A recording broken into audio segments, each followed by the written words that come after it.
Good morning all. तो आज हम डीएक्सन त्रिफला के बारे में जानकारी देंगे। तो त्रिफला जो है हमारा हर मतलब मैं तो पेशेंट्स में बहुत यूज करती हूँ त्रिफला।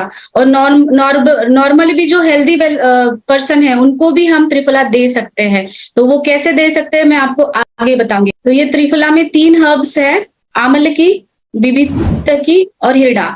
बिबितकी को हम बहेड़ा भी बोलते हैं और ये आंवला है। ये 3 हर्ब्स है। ये तीनों जो कॉम्बिनेशन है वो बहुत सालों से चल रहा है। त्रिफला का कॉम्बिनेशन हर एक घर में इसका चूर्ण या टैबलेट या हर एक घर में इसके बारे में पता ही रहता है। लेकिन इसके यूजेस में ऐसा जाना जाता है कि सिर्फ कॉन्स्टिपेशन के लिए ये यूज करते हैं लोग ज्यादा। पेट की समस्या है, पेट साफ नहीं हो रहा है, तभी ये यूज करते हैं। लेकिन इसके और भी यूजेस है, वो मैं आपको आज बताऊंगी। तो आमलकी, हारितकी और बिबितकी का ये लैटिन नेम्स मैंने शेयर किए हैं यहाँ पे कि क्या लैटिन नेम्स है। हमें कभी भी जो ग्रंथों में उसका वर्णन दिया है उसका मैंने स्क्रीनशॉट आपके पास शेयर किया है। भाव प्रकाश निघंटू में आमलकी के बारे में, हरितकी के बारे में और बहेड़ा के बारे में क्या क्या बताया गया है वो मैंने शेयर किया। मैंने ये इसलिए आपके साथ में ये शेयर कर रही हूँ क्योंकि आयुर्वेद में ऐसा कहा जाता है कि हमारे ग्रंथों में जो जो लिखा गया है और उनके जो गुणधर्म है वो जिस पे कार्य करते हैं उनके नाम लिखे गए हैं। यहाँ पे देखिए आप, रक्त, पित्त, प्रमेह, वृष, ये सब लिखा गया है। मतलब ये हम ब्लाइंडली, मतलब आप्तवचन, ये जो लिखा गया है ये आप्तवचन कह सकते हैं। और जो जो इन्होंने ये कंडीशंस लिखी गई है वो कंडीशंस पे हम डायरेक्टली दे सकते हैं पेशेंट्स को। तो ये इसीलिए ग्रंथों का वर्णन मैं आपसे शेयर कर रही हूँ क्योंकि ये ग्रंथ में जो जो लिखा गया है हम डायरेक्टली स्टार्ट कर सकते हैं। कोई भी ये जो डिसीज है या इसका इंडिकेशन है वैसा है, हम स्टार्ट कर सकते हैं। तो आमलकी का मेन पर्यायी नाम से हम शुरू करते हैं, उसको वयस्था कहते हैं। वयस्था मतलब वयस्थापन करती है वो। जो भी आपका वय है वो वहीं पे रुका के रखना, मतलब तरुण, चिर तरुण रहना। आप हमेशा से चिर तरुण रह सकते हैं। जितना आपकी उम्र है उतना ही आप दिखते हैं। कभी कभी ऐसा होता है कि 30-40 की उम्र में भी 50-60 के लोग दिखने लगते हैं, या फिर जल्दी बाल सफेद होने लगते हैं, चेहरे पे झुर्रियां आने लगती है। मतलब ये एजिंग प्रोसेस जो जल्दी स्टार्ट होता है ना, ये सिर्फ ओवरऑल दिखने में नहीं, जो हमारे इंटरनली भी हमारे नर्व्स के है, बाकी इंटरनली भी जो एजिंग प्रोसेस होती है हमारे ऑर्गन्स की, वो भी वैसे ही मेंटेन करने का काम वो त्रिफला, ये आमलकी करती है। इसलिए उसको वयस्था कहा जाता है। इसको अमृत फल कहा जाता है, अमृत जैसा काम करता है, इसके लिए इसको अमृत कहा जाता है। बिबिथकी, बहेड़ा का भी गुणधर्म यहाँ पे बताया गया है। ये बहेड़ा मेनली ज्यादा से ज्यादा पेट के ऊपर ज्यादा काम करता है और कफ दोष जो है उसके ऊपर काम करता है। हरितकी को गुणधर्म आयुर्वेद में ऐसा कहा गया है कि एक माता के समान जैसे रक्षण करती है हर एक का। जो भी हरितकी सेवन करता है, जैसे माता हमारे शिशु का जैसे रक्षण करती है, वैसे ही हरितकी भी वैसे रक्षण करती है।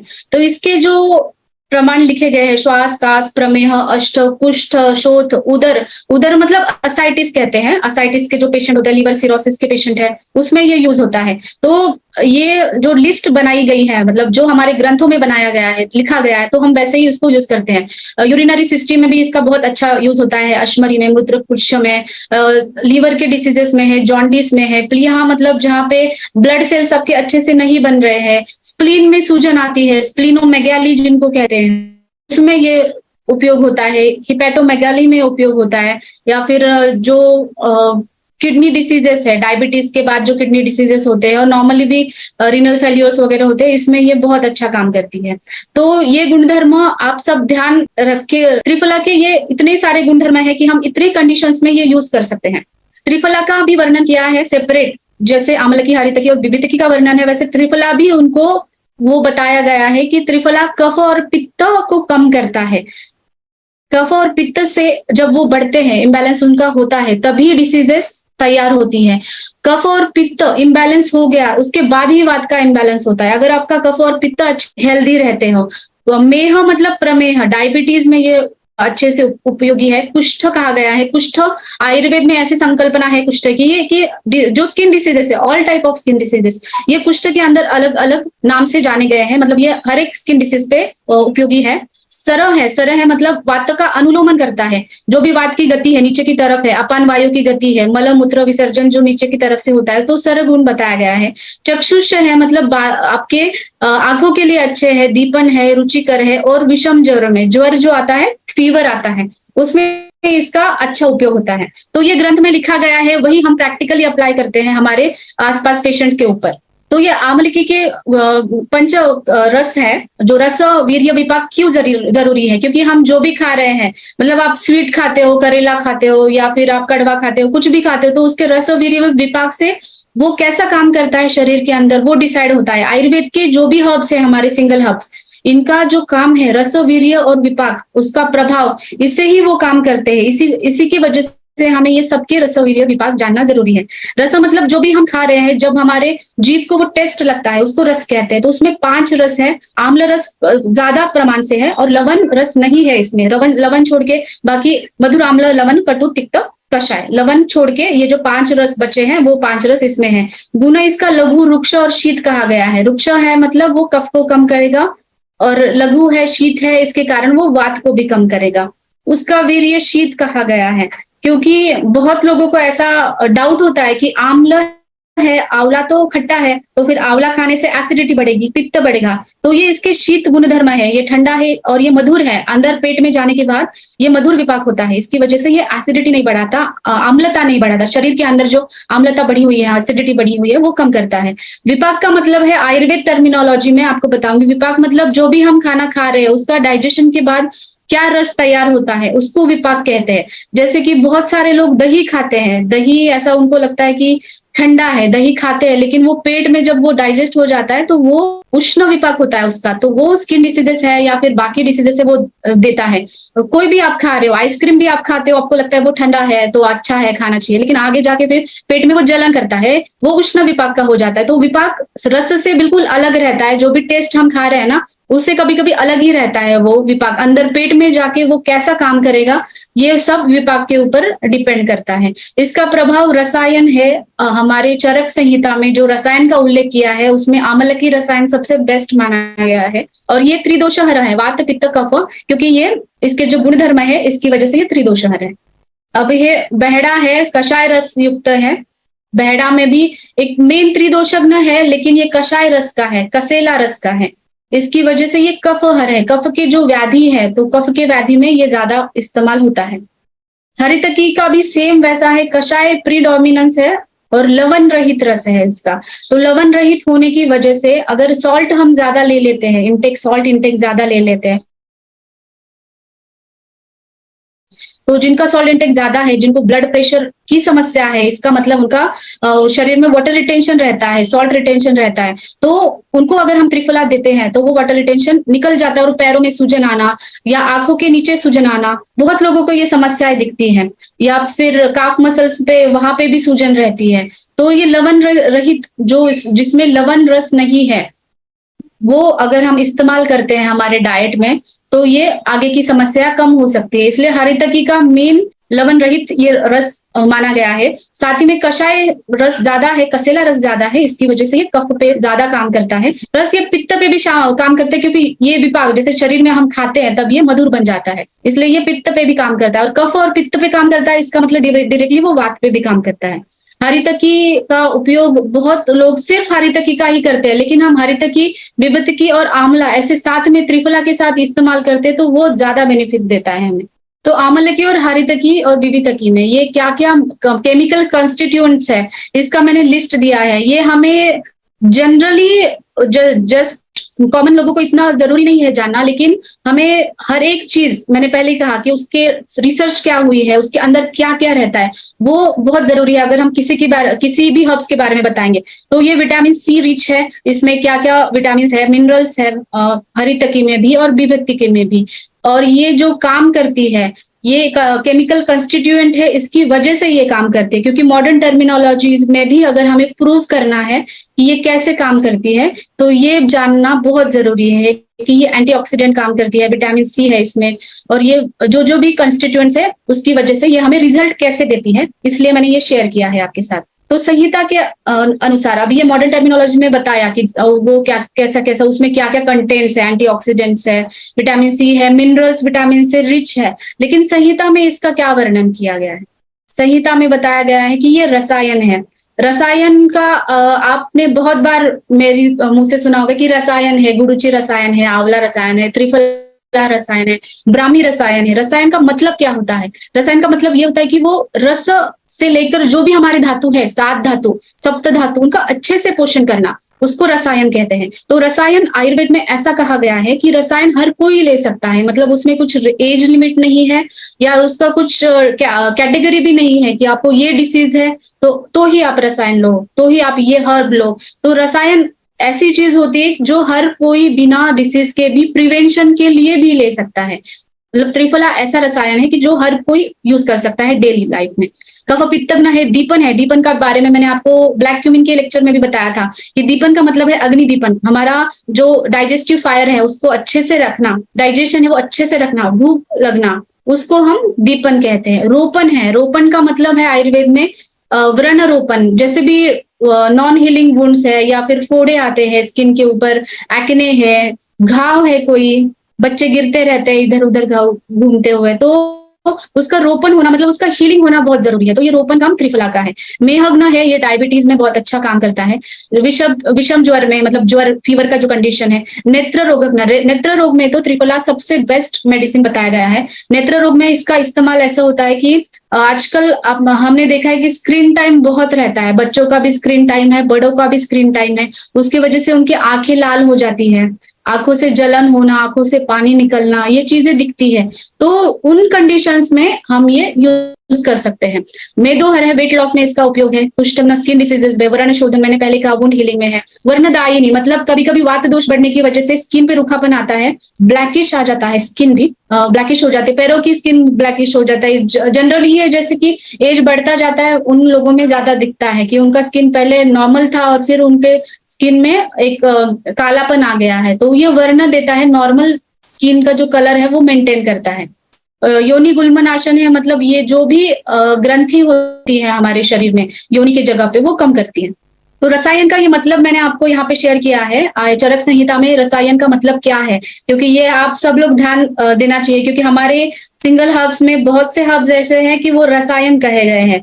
तो रसायन का मतलब ये है कि ये दीर्घ आयु देता है, स्मृति देता है, स्मरण शक्ति बढ़ाता है, आरोग्य देता है, तरुण वय को मेंटेन करता है, हमें वाणी को उदीरण देता है, मतलब हमारा जो जो भी हम बात करते हैं वो हम अच्छे से वाक सिद्धि बोला जाता है, मतलब वाक सिद्धि आने लगती है, वाणी शुद्ध करता है, और साथ ही में पूरे इंद्रियों में बल देता है, नम्रता, शरीर में सुंदरता, ये सारी चीजें हमारे ये रसायन से आती है। और साथ ही में रसायन जो है हमारे सप्त धातु अच्छे से बनाता है।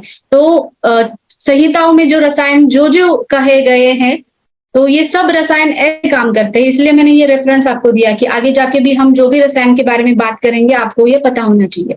तो आंवले की हमारे त्रिफला का मेन जो भी वो काम करते हैं, वो कैसे काम करते हैं इसके बारे में हम आगे जानेंगे। तो ये सूजन कम करता है, कहीं पे भी सूजन है, पेट में सूजन है, आपके आईज आंखों के नीचे भी सूजन रहती है, कभी कभी खून की कमी होने से भी आंखों के नीचे सूजन रहती है, किडनी प्रॉब्लम होती है, डायबिटीज है, लीवर के पेशेंट में भी देखा गया है कि आंखों के नीचे सूजन रहती है, और उनकी उंगलियों में भी सूजन रहती है, अगर यूरिक एसिड बढ़ता है उनको रहता है, या फिर संधिवात है, आमवात है, बहुत सी कंडीशन है जहाँ पे पैरों, आपके पैरों में है और आपके इंटेस्टाइन में भी है, आंत्रों में भी है, वो सूजन रहती है। तो ये सूजन कैसे कम करता है? ये आपका एंटीऑक्सीडेंट होने की वजह से, क्योंकि ये फ्री रेडिकल्स जमने नहीं देता उस जगह पे, इसकी वजह से ये सूजन कम करता है। और ग्रंथ में भी बताया गया है कि ये शोधहर है, इसकी वजह से ये ऐसा काम करता है। इसकी वजह से ये हार्ट डिसीजेस भी होते हैं, हार्ट डिसीज में भी हमारा मसल जो हार्ट पंपिंग है वो अच्छे से होना चाहिए। कभी कभी कार्डियोमेगाली होती है, हार्ट पे भी सूजन आ जाती है, उसमें भी ये अच्छा काम करता है। डाइजेशन इंप्रूवमेंट में तो ये काम करता है, ये सबको पता है कि त्रिफला आजकल जो पॉपुलर है सिर्फ डाइजेशन को लेकर ही पॉपुलर है, लोग डाइजेशन के लिए ही उसको ज्यादा इस्तेमाल करते हैं। करते हैं। तो ये कॉन्स्टिपेशन तो रिलीव करता है, लेकिन एक माइल्ड लैक्सेटिव कहते हैं इसको। मतलब जब भी त्रिफला लोगे तो आपको बहुत ही ज्यादा पेट साफ होगा या पेट में मरोड़ आएगी और फिर आपका पेट साफ होगा, ऐसा नहीं। जो भी ये काम करता है एकदम माइल्ड, मतलब मृदु विरेचन कर कहते हैं इसको, एकदम माइल्ड लैक्सेटिव के जैसा काम करता है। और जो भी ओवर द काउंटर मेडिसिन लेते हैं लोग, जैसे कि पेट साफ नहीं हो रहा तो एक टैबलेट ले लिया और फिर उससे सिर्फ उनका पेट साफ होगा, लेकिन वात का अनुलोमन मतलब गैसेस जो पेट में बने हुए हैं वो वैसे ही रहते हैं, वो तो नीचे नहीं जाते। तो कॉन्स्टिपेशन, पेट तो साफ होता है लेकिन उसकी वजह से जो अंदर तकलीफें बन गई है, इंडाइजेशन गैसेस है, एब्डोमिनल ब्लोटिंग है, पेट फूलना, ये सारी कंडीशंस है वो ठीक नहीं होती, भूख ना लगना, ये कंडीशंस ठीक नहीं होती। इसलिए त्रिफला का ये नेचुरल रेमेडी है पूरे डाइजेस्टिव सिस्टम के ऊपर। इसके वजह से हम त्रिफला यूज करते हैं। और हमारा जो बॉवल मूवमेंट होता है, आंत्रों की जो हलचल होती है वो भी ये रेगुलेट करता है। इसकी वजह से ये कॉन्स्टिपेशन दूर करता है। वेट लॉस में ये मैंने पहले बता दिया कि ये कैसे हेल्प करता है वेट लॉस में। तो बिबितकी का मेन रोल है वेट लॉस, क्योंकि कषाय रस है, कफ को कम करता है, इसलिए वो वेट लॉस अच्छे से कर पाता है। जो भी अनवांटेड फैट है, हेल्दी फैट रहते हैं, अनहेल्दी फैट रहते हैं, वो अनवांटेड फैट्स जो शरीर के बाहर जाने में मदद करते हैं। त्रिफला का तो गुण ही है रेचक, रेचन मतलब पेट साफ करना। तो ये त्रिफला और ये हरितकी, बिबितकी, अम्लकी, इन सब में ऐसे गुणधर्म है कि वो वेट लॉस करते हैं, कर्षण करते हैं, रुक्षण करते हैं शरीर का। इसके वजह से ये वेट लॉस हो जाता है। डायबिटिक पेशेंट में भी ऐसा होता है कि कभी डायबिटिक पेशेंट ज्यादा मोटे होते हैं या फिर ज्यादा मोटे होने की वजह से उनका वेट लॉस नहीं होता है, उसकी वजह से भी उनकी शुगर कंट्रोल नहीं हो पाती। तो इन पेशेंट में हम ये यूज होता है। तो कुछ कुछ लोगों में, बहुत सारे केसेस में ऐसा देखा जाता है कि मेन उनका वेट गेन होता है, उनका मेटाबॉलिज्म अच्छा नहीं रहता। वो उनको सिर्फ भूख लगती है, वो खाते हैं लेकिन वो डाइजेस्ट नहीं कर पाते अच्छे से। तो ये मेटाबॉलिज्म अच्छे से इंप्रूव करता है त्रिफला, और उसकी वजह से अगर आप अच्छे से मेटाबॉलिज्म मेंटेन रहे आपका तो वेट गेन नहीं होता। आपने भी आपके आसपास लोग देखे होंगे कि जो बहुत खाते हैं फिर भी उनका वेट गेन नहीं होता। इसका क्या रीजन होता है? क्योंकि उनका मेटाबॉलिज्म अच्छा है, वो जो भी खाते हैं वो पचाते अच्छे हैं। तो कफ प्रकृति के लोग जो होते हैं उनमें ये प्रॉब्लम ज्यादा दिखती है, उनका मेटाबॉलिज्म कम रहता है। तो ये कफ कम करता है, इसलिए बिबितकी बहुत अच्छा यूज करता है इसमें। साथ में आंवला भी है और हरितकी भी है। तो ये दोषों का जो इम्बैलेंस है वो कम करेगा, इसकी वजह से ये वेट लॉस में भी इंपॉर्टेंट है। तो शुगर में ये कैसे हमें बेनिफिट्स देगा, इसको एंटी डायबिटिक इफेक्ट इसका कहा गया है। मतलब मेहग्न, ये हमारे ग्रंथों में ही लिखा गया है। मेहग्न मतलब प्रमेहग्न, डायबिटीज में ये आप डायरेक्टली इस्तेमाल कर सकते हो।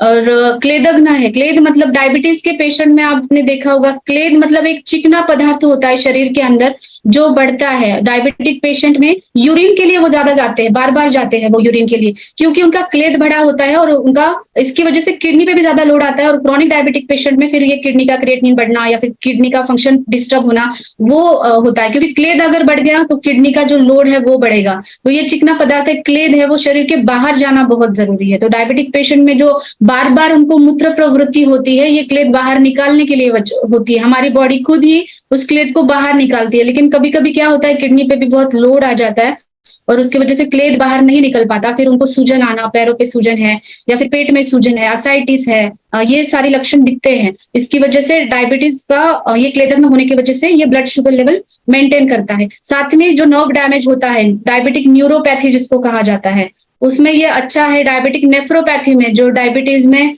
आंखों में उनको प्रॉब्लम होती है, उनमें भी ये अच्छा से काम करता है। इसका प्रूवन रिजल्ट्स भी है। वो कैसे काम करता है मैंने अगले स्लाइड में आपको दिखाया है। ये कि ये पीपी जो शुगर रहता है, प्रोस्प्रैंडियल शुगर, जो खाने के बाद में हम करते हैं शुगर टेस्ट, तो उसमें अगर कार्बोहाइड्रेट्स, हमारा खाने में आपका डाइट ऐसा होता है कि कार्बोहाइड्रेट्स खाने में जाते ही है, तो कार्बोहाइड्रेट्स का अच्छे से पचन होना ये त्रिफला करता है। इसकी वजह से आपका पीपी का जो शुगर लेवल है वो नॉर्मल आता है। साथ ही में इसमें जो एंजाइम्स है वो कैसे काम करते हैं, इसका एक रिजल्ट्स में ये सब मेंशन किया है। ये मैंने ये यहाँ पे मेंशन किया कि यहाँ पे शुगर में ये कैसा काम करेगा। जो भी हमारे बड़े बड़े ग्लूकोज के मॉलिक्यूल्स है, लार्जर पॉलीसैकेराइड्स है, तो वो ग्लूकोज मॉलिक्यूल्स में वो कन्वर्ट करता है और हमारे ब्लड स्ट्रीम में जाता है। इसकी वजह से हमारा जो ब्लड का जो है ना शुगर लेवल बढ़ता है, वो दिखता है। तो ये नहीं दिखेगा क्योंकि ब्लड शुगर लेवल नहीं बढ़ेगा आपका, क्योंकि ये वैसे मेंटेन करेगा लार्जर पॉलीसैकेराइड्स को, जो शुगर के चेन्स होती है उसको वो मेंटेन करता है। साथ ही में ये कोलेस्ट्रॉल भी कम करेगा, क्योंकि अगर ये मेटाबॉलिज्म अच्छे से करता है तो फिर ये कोलेस्ट्रॉल भी अच्छे से मेंटेन करता है। मेटाबॉलिज्म अगर किसका मेटाबॉलिज्म अच्छा नहीं होता, लीवर का फंक्शन अच्छा नहीं होता, तभी ये बैड कोलेस्ट्रॉल बढ़ना, गुड कोलेस्ट्रॉल कम होना, या फिर टोटल कोलेस्ट्रॉल का बढ़ना, ट्राइग्लिसराइड्स बढ़ना, ये दिखता है। इसीलिए कोलेस्ट्रॉल के पेशेंट में, डिसलिपिडिया में भी त्रिफला का बहुत अच्छा काम है। एंटी कैंसर प्रॉपर्टीज इसकी प्रूवन है। और अगर हम कैंसर के पेशेंट का कुछ ऑलरेडी ट्रीटमेंट चल रहा है कीमो के साथ, या रेडिएशन ले रहे हैं वो, या फिर कोलोन कैंसर के भी पेशेंट बहुत दिखते हैं। कोलोन कैंसर के पेशेंट में ऐसा होता है कि कॉन्स्टिपेशन रहता है, वहां पे स्वेलिंग रहती है, उनका जो लार्ज इंटेस्टाइन का काम होता है, पेट साफ होना, कोलोन क्लींजिंग है, वो अच्छे से नहीं होता इन कंडीशंस में, क्योंकि वहां पे ग्रोथ होती है। तो त्रिफला उसमें बहुत अच्छा काम करता है, एक डिटॉक्सिफिकेशन का काम करता है, और एंटीऑक्सीडेंट है, सूजन कम करता है, दर्द कम करता है। इसकी वजह से ये बहुत कोलोन कैंसर में है, या फिर कीमोथेरेपी भी जो ले रहे हैं लोग, उनका भी इम्यूनिटी बढ़ाने के लिए ये बहुत अच्छा काम करता है।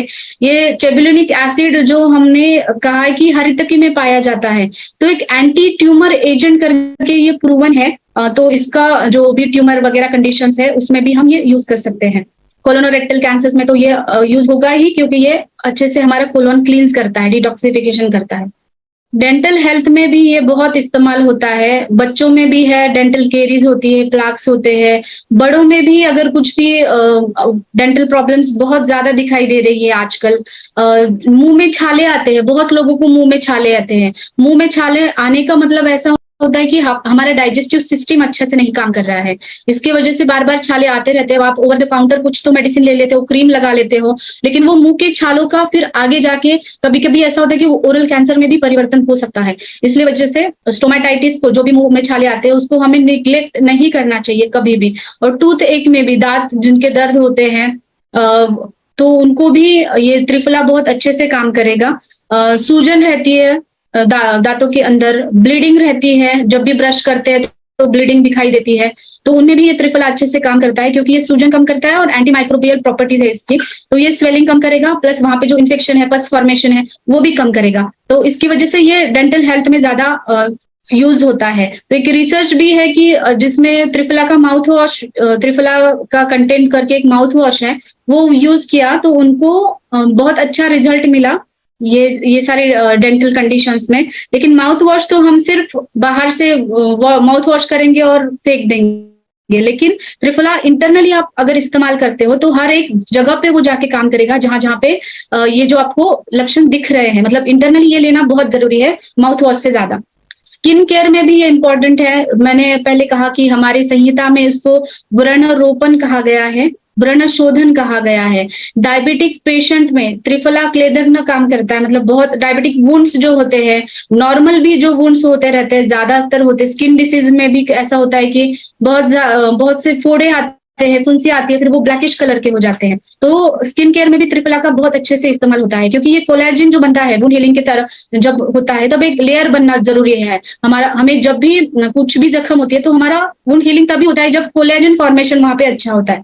तो ये त्रिफला कोलेजन फॉर्मेशन अच्छे से करेगा। साथ ही में ये विटामिन सी है, इसलिए ओवरऑल स्किन, फेस का स्किन है और बाकी स्किन है, उसमें भी काम करेगा। साथ ही ये मॉइस्चर भी देगा स्किन को, ऐसा नहीं है कि ये रुक्ष है, रूखापन लाएगा, तो ये मॉइस्चराइज भी करता है स्किन को। इसलिए आप हेल्दी स्किन मेंटेन करने के लिए भी डेली आप त्रिफला का उपयोग कर सकते हैं। ड्राइनेस है तभी भी यूज कर सकते हैं। वुंड हीलिंग में कैसा काम करेगा जो स्किन केयर में हमने देखा, लेकिन मेनली ये इम्यूनिटी बढ़ाता है, रोग प्रतिकार शक्ति बढ़ाता है, फर्दर जो इन्फेक्शन है वो रोकता है, क्योंकि पस फॉर्मेशन कहीं पे हो गया तो इन्फेक्शन बढ़ बढ़ के वो अंदर तक चला जाता है। राइट, बहुत सारे कंडीशंस में ऐसा देखा गया है कि वो पस फॉर्मेशन ज्यादा है। तो आयुर्वेद में ये जो बताया गया है कि इम्यूनो मॉड्यूलेटरी एक्शन क्यों जरूरी है, रोग प्रतिकार शक्ति क्यों जरूरी है किसी भी व्रण के केसेस में, तो ये सारी प्रॉपर्टीज इसमें है। एंटीबैक्टीरियल है, जो भी आप एंटीबायोटिक लेते हो, ओरली लेते हो एंटीबायोटिक की आपको वुंड हीलिंग जल्दी हो, लेकिन ये नेचुरली आपको एंटीबैक्टीरियल इफेक्ट देगा, एंटीवायरल, एंटीफंगल, वायरल इन्फेक्शंस में भी ये काम करता है। इसकी वजह से ये वुंड हीलिंग में बहुत ही अच्छा काम करेगा। डायबिटिक पेशेंट्स में जब वुंड उनके नहीं भरते हैं, तो आयुर्वेद में संहिताओं में बताया गया है कि उसका धावन, त्रिफला का जो काढ़ा है उसके धावन से वो ठीक हो जाता है। जैसे कि मॉडर्न में जो यूज करते हैं उसके केमिकल से अच्छा हम धावन यूज करें, और साथ ही में अगर हम इंटरनली भी लेते हैं तो ये ज्यादा अच्छे से काम करेगा। मतलब धावन से भी ज्यादा अगर इंटरनली आप ज्यादा डोज में वो लेते हो ऐसे कंडीशन में, तो ये ज्यादा से ज्यादा काम करेगा। हेयर फॉल में सबको पता है कि हेयर फॉल में त्रिफला का बहुत अच्छे से उपयोग होता है। कुछ भी हेयर ऑयल है, शैम्पूज है, उसमें त्रिफला, आंवला, बीबीते की ये सारी चीजें यूज होती ही होती हैं। इसकी वजह से इसके जो केश गुण बताया गया है संहिताओं में, इसका उपयोग होता है। ये पीएच बैलेंस करता है, हमारे स्काल्प में जो पीएच है वो बैलेंस करता है, मॉइस्चराइज करता है स्काल्प को, और इसकी वजह से वो हेयर फॉल कम करता है। और ये पित्त दोष को मेनली कम करता है, क्योंकि जब भी हमारे हेयर फॉलिकल्स में पित्त दोष बढ़ता है तभी हेयर फॉल होता है, तो ये पित्त दोष को भी कम करेगा। साथ ही में हेयर डेंसिटी बढ़ाएगा, नए बाल आते हैं, कैसे कहा गया है इसकी वजह से। विटामिन है, मिनरल्स है, ये तो है, लेकिन इसका मेन गुणधर्म संहिताओं में जो कैसे बताया गया है उसकी वजह से। मॉइस्चराइज भी करता है स्काल्प को, क्योंकि आजकल के शैम्पूज है, कंडीशनर है, बहुत सारे या फिर पोल्यूशन है, इसके वजह से स्काल्प को बहुत सारी डिसीजेस होती है, डैंड्रफ होते हैं, या फिर फुंसिया आ जाती है, या फिर एलोपेशिया होता है, मतलब एक पैच आ जाता है वहां पे कि वहां पे बाल नहीं रहते।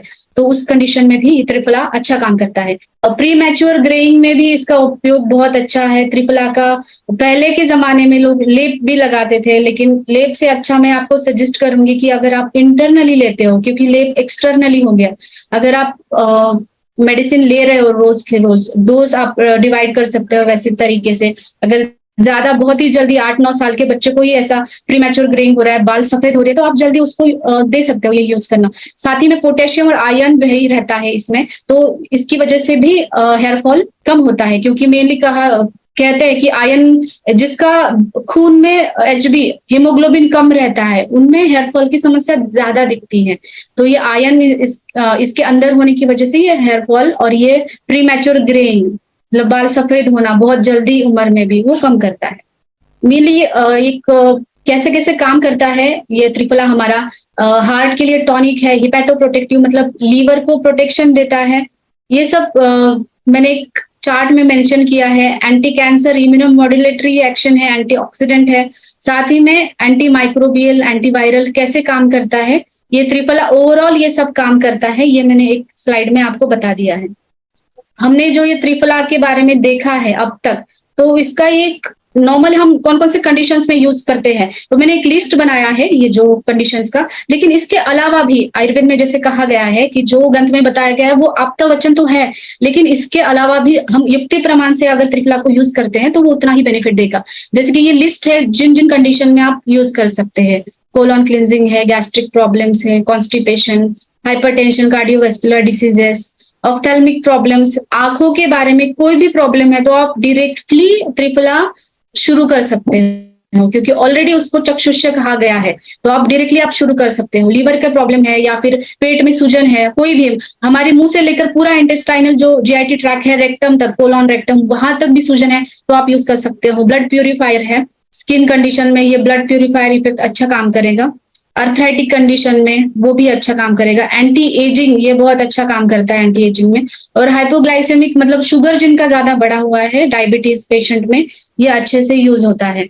तो मैं अभी अनुपान के बारे में बात करूंगी। अनुपान ये आयुर्वेद की एक ऐसी संकल्पना है कि जो भी आप हर्ब ले रहे हो, कुछ भी आप ले रहे हो, तो उसके साथ आप क्या लेते हो उसका भी, और कौन से समय पे लेते हो उसका भी, उसका परिणाम दिखता है। त्रिफला के बारे में मैं बताऊंगी। उसको हेल्दी तो अगर आपको शुरू करना है तो 1 बीडी कर सकते हो, मतलब एक त्रिफला आप 2 टाइम ले सकते हो। नॉर्मली हेल्दी भी जो है पर्सन वो स्टार्ट कर सकते हैं। और जिनका स्पेशल कंडीशन है, जो मैंने अब तक जो कंडीशंस बताई मेरे पूरे स्लाइड्स में, तो उनको आप 2-2 भी कर सकते हो। लेकिन 3 करना बहुत ही रेयर कंडीशन पे होता है। सिर्फ 3 जो करते हैं ना, कभी कभी 3 देते हैं, 4 देते हैं, तो वो बहुत रेयर कंडीशंस में देते हैं। नॉर्मली 1 या 2 ऐसे ही आप त्रिफला को कर सकते हो। तो त्रिफला को अगर वेट लॉस के लिए ले रहे हैं तो आप गुनगुने पानी के साथ लोगे तो ये अच्छा इफेक्ट दिखेगा। और आप डाइजेशन के लिए, वेट लॉस के लिए अच्छे से अगर आप ले रहे हो तो वेट लॉस के लिए मेनली मैं सजेस्ट करूंगी कि खाने के पहले आप लो ल्यूकवार्म वाटर के साथ।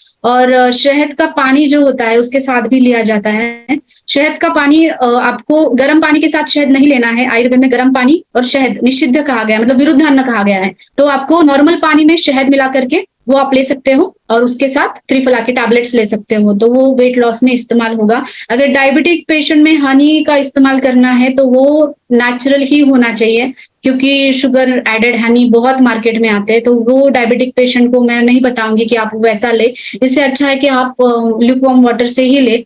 साथ ही में टर्मरिक का जो काढ़ा रहता है हमारे, हल्दी का थोड़ा सा, हल्दी का पानी या फिर हल्दी थोड़ा सा 1 चम्मच डाल के बॉईल कर दिया, तो वो हल्दी का काढ़ा बन जाता है, तो उसको भी आप ले सकते हैं डायबिटिक कंडीशन में और वेट लॉस के लिए। या फिर स्किन कंडीशंस में, स्किन में जो भी तकलीफ है, ज्यादा वुंड है, उनको उनको भी आप ले सकते हो।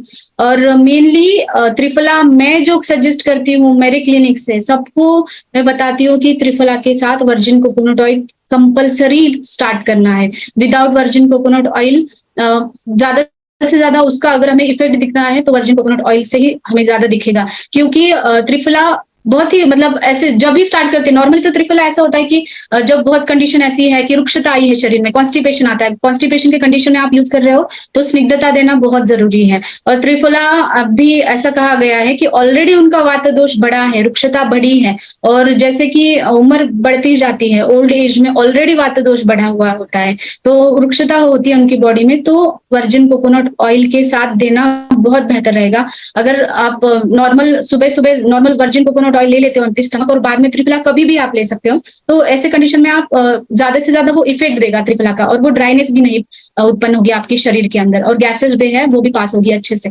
तो त्रिफला का ऐसा है कि आप कंटिन्यूस यूज कर सकते हैं त्रिफला, लेकिन आप बहुत समय तक त्रिफला लेना चाहते हैं तो 3 महीने के बाद एक 7 डेज का गैप करिए और फिर से त्रिफला स्टार्ट करिए। तो ऐसा कोई भी त्रिफला का है या फिर नीम का है, ऐसे आप थोड़ा सा 7 डेज का गैप करके कर सकते हो। और घृत का जो मैंने बताया, घृत मतलब घी, घी भी आप गुनगुने पानी में अगर मिक्स करते हो और वो ले लेते हो त्रिफला के साथ में, तो आपको आपके जो आईज की कंडीशन है, नेत्र जो कहा है, चक्षुष कहा है, तो बच्चों में भी जो आंखों में दिखता है, तकलीफ दिखती है, तो उसमें ये इस्तेमाल होता है घी के साथ में। वो भी घी प्योर होना चाहिए, गाय का घी होना चाहिए, क्योंकि घी आंखों के लिए बहुत अच्छा बताया गया है आयुर्वेद में। इसलिए आप आंखों के लिए इस्तेमाल कर रहे हो त्रिफला, तो घी के साथ इस्तेमाल करेंगे तो बहुत अच्छा रहेगा, उसका रिजल्ट आपको अच्छे से दिखेगा। तो ये त्रिफला के बारे में सेशन था। Thank you for patiently listening all.